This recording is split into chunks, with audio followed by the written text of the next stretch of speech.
Fala, turma! Olha só, intervalo intrajornada, horas extras e acúmulo de função. Esses são os três assuntos que eu vou tratar com vocês agora, para que vocês, na verdade, reforçar aquilo que eu falo sempre, principalmente lá no meu Instagram. Publiquei um vídeo recente para os CFCs, né, falando sobre a importância de se profissionalizar ali aquele negócio, deixar um pouco de lado as questões sentimentais, familiares que o CFC tem, né?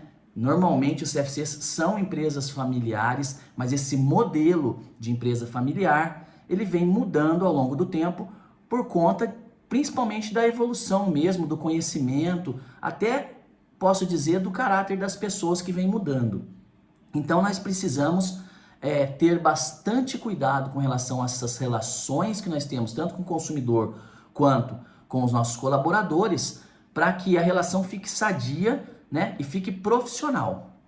E esses três assuntos são assuntos que a gente discute muito na Justiça Trabalhista. Eu separei três pontos de uma sentença, tá, para mostrar para vocês como o problema não são os processos que a empresa recebe, mas sim a forma com que ela absorve esses processos, ou seja, as provas que ela tem para fazer contraponto àquela reclamação. E nisso vocês vão perceber que a segurança da empresa, ela não está simplesmente no fato de você pagar certinho, como todo mundo fala, eu pago certinho. Você tem que mostrar que você paga certinho. Além de pagar certinho, você tem que mostrar que paga certinho. Além de fazer certinho, você tem que mostrar que faz certinho. Eu conheço muitos empresários que até fazem o certo, entre aspas, em relação a pagamento, mas não faz o certo em relação a documentos. E nós sabemos que na Justiça Trabalhista o que importa são os documentos. Muito embora o princípio que rege seja o princípio da verdade real, na maioria das vezes essa verdade real ela não é alcançada por conta de ausência ou deficiência documental. Então veja só, eu vou começar falando para vocês sobre o intervalo intrajornada, que é aquele intervalo, né, que tem durante o expediente para que se faça o horário de almoço ali do funcionário. Então, olha aqui na tela o que foi decidido, né? Qual foi o resultado desse acórdão aqui? A partir da... Deixa eu só selecionar aqui. Pronto. O que foi decidido nesse acórdão? Veja só. O juízo de origem concluiu quanto ao intervalo intrajornada não logrou a demandante, a reclamante, demonstrar que não era usufruído. A primeira testemunha entrava às 13, podendo, por certo, ter a reclamante gozado de pausa antes desse horário. Então ela levou uma testemunha que entrava às 13 horas, portanto, depois do horário, ela poderia ter tirado o horário de almoço antes e a testemunha não saberia dizer. Enquanto a segunda confirmou o gozo de 1 hora de descanso. Ou seja, as testemunhas jogaram contra lá a reclamante. Mas não é só isso. Inconformada, a reclamante diz que provou que o intervalo entre a jornada era parcialmente suprimido, mormente considerando que nem todos os cartões de ponto vieram nos autos, razão pela qual faz jus ao pagamento de horas extras. Não tem razão. Então o juiz entendeu, não tem razão. A reclamante juntou cartões de ponto, na reclamada juntou cartões de ponto da reclamante, onde se vê o intervalo entre a jornada, que o intervalo entre a jornada era regularmente usufruído. A reclamante não impugnou os cartões de ponto na audiência.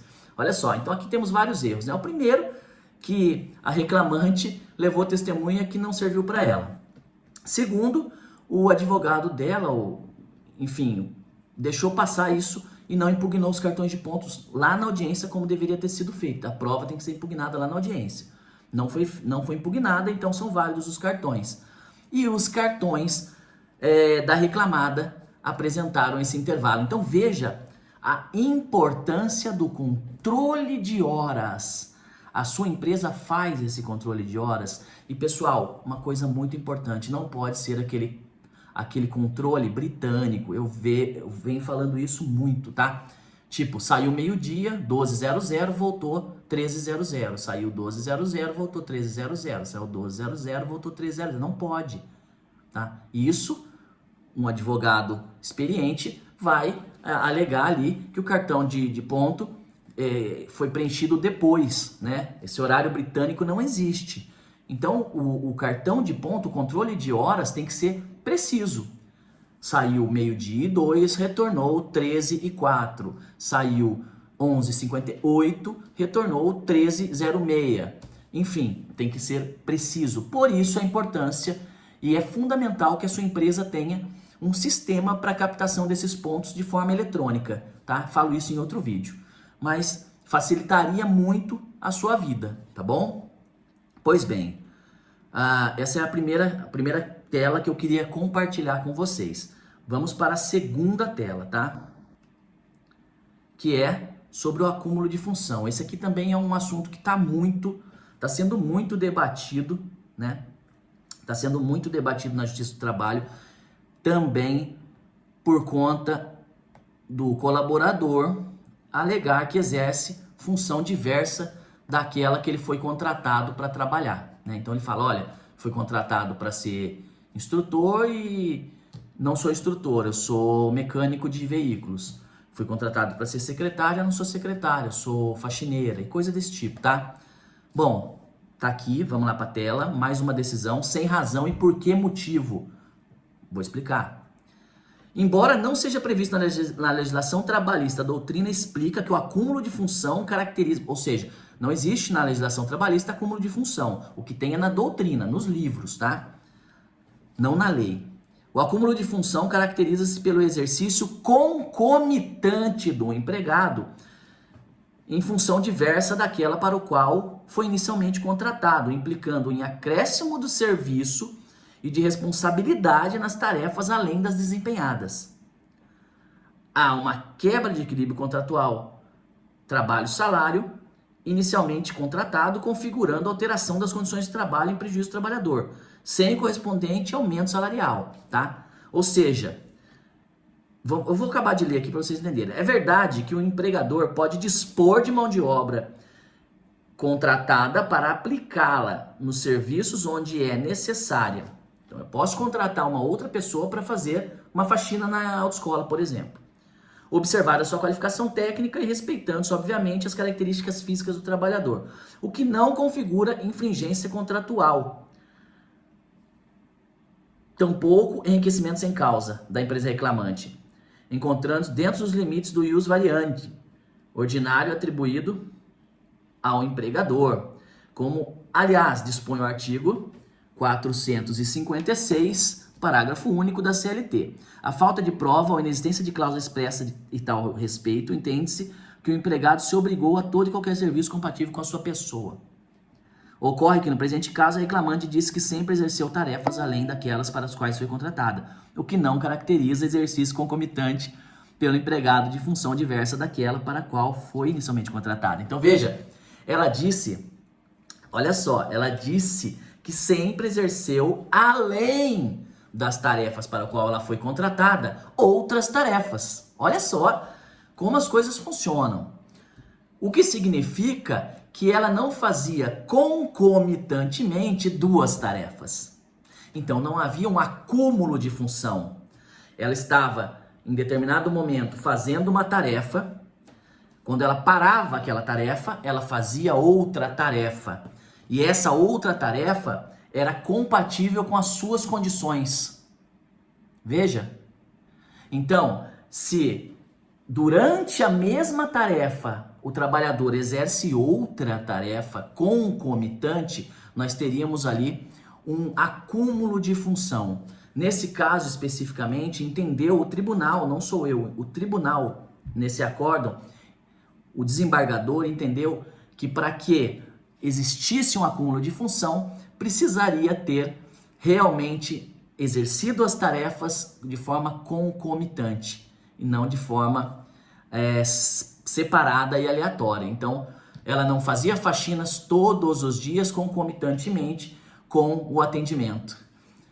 Eventualmente, ela passava um pano lá na empresa em determinado dia da semana e para isso ela parava a outra tarefa, que era a tarefa de atendimento.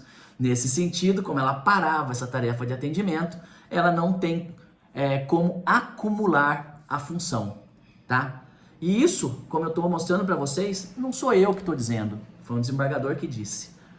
Veja a importância de você ter clareza nas informações. Nesse caso específico, obviamente, que ali as tarefas que eram exercidas eram tarefas compatíveis com a pessoa. Eu não vou mandar a pessoa, por exemplo, levantar uma parede lá na empresa, porque a pessoa não é pedreiro, né? Então eu preciso contratar um terceiro para fazer isso. Agora, recolher um lixo, organizar os equipamentos que trabalha, como no caso dos instrutores, por exemplo, fazer a manutenção básica dos carros no primeiro escalão, verificar óleo, água, tal, trocar, completar a água. Então ele vai falar, eu sou mecânico porque eu completava a água do carro. Não, né? Faz parte, está dentro das atribuições e além de estar dentro das atribuições, não exige nenhum grau de conhecimento técnico de forma que caracterize uma nova função, tá bom? E por último, né, e não menos importante, sobre as horas. Não é esse, é esse. Tá. Sobre as horas extras, tá? Sobre as horas extras. Então veja o que diz a decisão. Quanto à realização de horas extras, a reclamada em sua contestação afirmou que havia as horas negativas e por isso não faria jus à obreira ao pagamento do labor extraordinário, que é verificado em alguns dias do mês. Ocorre que não há nos autos qualquer prova de estabelecimento de banco de horas. Aqui eu trouxe um revés da empresa, para que vocês entendam, tá? Assim vocês vão entender. Eu trouxe esse revés também, para que vocês fiquem atentos a isso. Ocorre que não há nos autos qualquer prova ou estabelecimento de banco de horas, sequer esclarecendo a reclamada quanto à sua instituição, se é que houve. Por isso, não pode falar em horas negativas, devendo ser pagas as horas extraordinárias, né, horas extras, pagas, praticadas quando desrespeita o limite diário de 8 horas e o limite semanal de 44 horas. Diante disso, com base nos controles de ponto, fica deferido o pagamento de horas extras consideradas as superiores à 8ª hora diária, as quais devem ser pagas com adicional de 50%. Então, olha só, por que que a reclamada perdeu isso aqui? Simplesmente porque ela não estabeleceu o regime de banco de horas e além de não estabelecer o regime de banco de horas, digamos que ela tivesse estabelecido, não basta. Ela estabeleceu, mas ela tem que esclarecer, né? Esclarecer como foi estabelecido. Como que ela faria isso? Através de um documento. Então ela tem que documentar essa fixação de banco de horas, esse acordo de compensação de horas com o funcionário, com o colaborador, e a partir desse documento ela começar a fazer o controle de gestão do banco de horas. Então, a empresa faz um documento padrão, com base na legislação, com base na própria convenção coletiva da categoria, que na maioria das vezes também menciona a questão do banco de horas. Então ela faz esse documento, a empregadora assina, o empregado também assina. E aí foi dado publicidade, foi dado conhecimento, foi dada opção do funcionário, para o funcionário fazer ou não o acúmulo de horas. Foi firmado esse acordo de compensação, aí sim ela começa a fazer o controle de banco. Nesse caso específico, talvez o banco de horas do funcionário estivesse até negativo mesmo. A empresa de repente até controlou, estava negativo, mas não adiantou nada, ela vai pagar de novo, porque ela não tinha como comprovar que ela tinha esse acordo de compensação com o funcionário. Veja a importância da segurança jurídica no seu negócio, tá? Ah, mas o funcionário era meu amigo, eu conversei com ele no início lá, quando ele começou a trabalhar, eu fiz um acordo com ele de boca lá, ele era meu amigo e tá tudo certo. Ele era seu amigo, agora ele tá te processando. Ah, isso não acontece? Infelizmente, nessa profissão é o que eu mais vejo. É o que eu mais vejo. Nunca, na maioria das vezes, não é um que te odeia, que te processa, não. O que acontece? Os empregadores, eu posso dizer com tranquilidade, tá? Diante de vários casos que eu atuo, que na maioria das vezes o problema nem tanto é o direito do funcionário. O funcionário, na maioria das vezes, ele processa a empresa quando ele está com raiva da empresa. Quando ele está com bronca da empresa. Porque alguma coisa aconteceu. Não só uma quebra de direito dele. Porque muitas vezes, quando tem ali uma quebra de direito, ele procura o empregador e olha, você não me pagou tal coisa, vamos fazer um acordo tal. E resolve. Na maioria das vezes eles resolvem. Quando ele realmente vai para a audiência, ele entra com uma reclamatória trabalhista, principalmente chega na audiência, não quero fazer acordo, eu quero a sentença, etc e tal. Isso não foi movido simplesmente pelo direito, foi movido por um sentimento que estava dentro do trabalhador ali, dentro do colaborador, que em algum momento na sua trajetória ali, ele se frustrou com o patrão dele. Muitas vezes, esses laços, por isso que eu digo, esses laços de amizade que se firmam dentro da empresa, atrapalham a sua gestão, porque quando você precisa tomar uma atitude um pouco mais enérgica, muitas vezes o colaborador não entende e ele acha que aquela atitude é contra você, pessoa, Alex contra João. Ele não consegue separar que é uma necessidade da empresa contra o colaborador João, ou que é uma atitude da empresa contra o colaborador João.